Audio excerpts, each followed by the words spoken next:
Alright, now we're going to do the spark plugs on this 2008 FJ Cruiser. I've already removed some of these pieces and just wanted to have it back together so everybody can see from the beginning. But the cover, you have two bolts here, you remove those two bolts, it picks up, slides off, and we'll set that aside. The intake, you have a hose. Mine's a K&N, it's a little different, but the same hoses will apply. You have a throttle body connection, or excuse me, a mass airflow connection. Your breather hose here, and then a clamp here. And on this one, it just pulls off and you slide it out of the way. The stock intake sits here. It's a much bigger intake. You'll still have to remove it for the purpose of this task. So here on this side, these spark plugs are pretty easy to get to, and we can take and actually remove this breather hose to get out of our way. It's a bit easier to see. But you have 3 plugs on this side, and then 3 plugs in the same place in the motor on the other side here. We'll start on this side first, being it's the easier side, and demonstrate that to you. So first thing we want to do is we'll pinch this little tab here to unlock this socket. I just like to take a screwdriver and easily work this off, because when these get to be older, this plastic becomes very fragile and it's easy to break these tabs. So they can be delicate, so just be careful when removing these.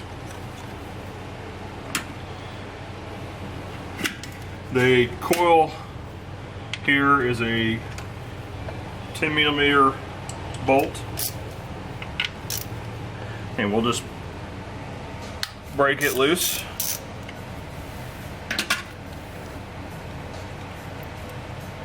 Remove the bolt.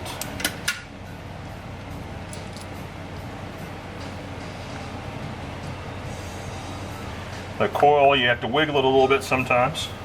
It should pop right on out. And this is your spark plug coil. Your boot, your spark plug slides down into this. When we reassemble this, we'll put a little dielectric grease on the end of the boot here, and on the end of the coil here, and then on the boot here. That just helps seal this in the head, keeps water from getting down in there, water and dirt. So we'll set this aside and we'll take the plug out. I've got a 5/8 spark plug socket. On a motor with the spark plugs in the head like this, the spark plug socket's the best thing to use, because you've got a little rubber grommet in there that'll help grab a hold of that spark plug, make it easier for you to take in and out.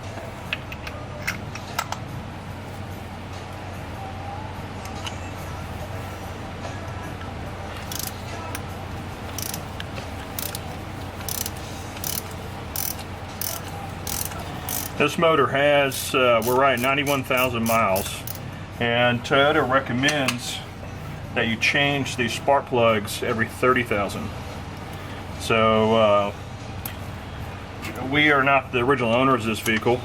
We bought this vehicle recently, and I'm unsure if the plugs have been done every 30,000 or if this is the first time. So we'll see how they look.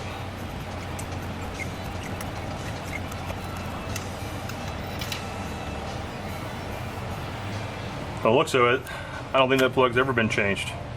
I bet you that's the original plug in this motor. Not in the best of shape.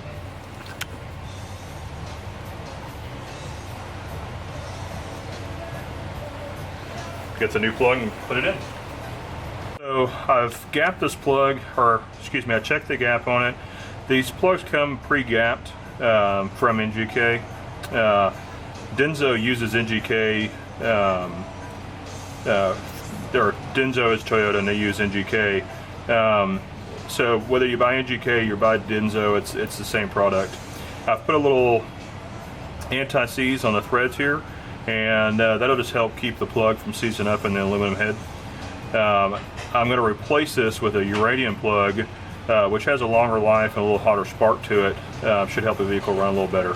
So we'll start this by hand. I'll put this in the socket here, and with aluminum head you don't want to cross thread these, so you want to be careful. So I'll start this by hand to get it going.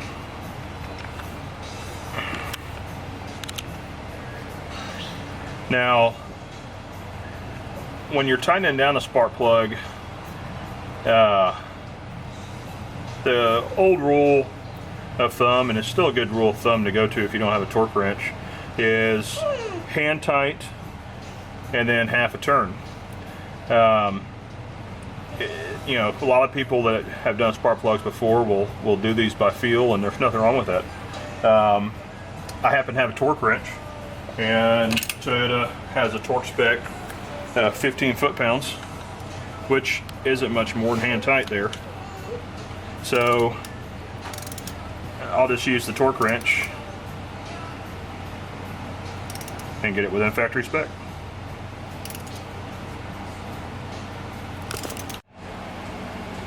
Alright, so I put a little tire electric grease in the end of the boot here. It doesn't take much, just a little. And I'll also take and I'll put a little dab here along the bottom of the boot. And a little goes a long way. You don't need to goop this stuff on there. But I'll take and I'll just run my finger around and then clean up the excess, excuse me.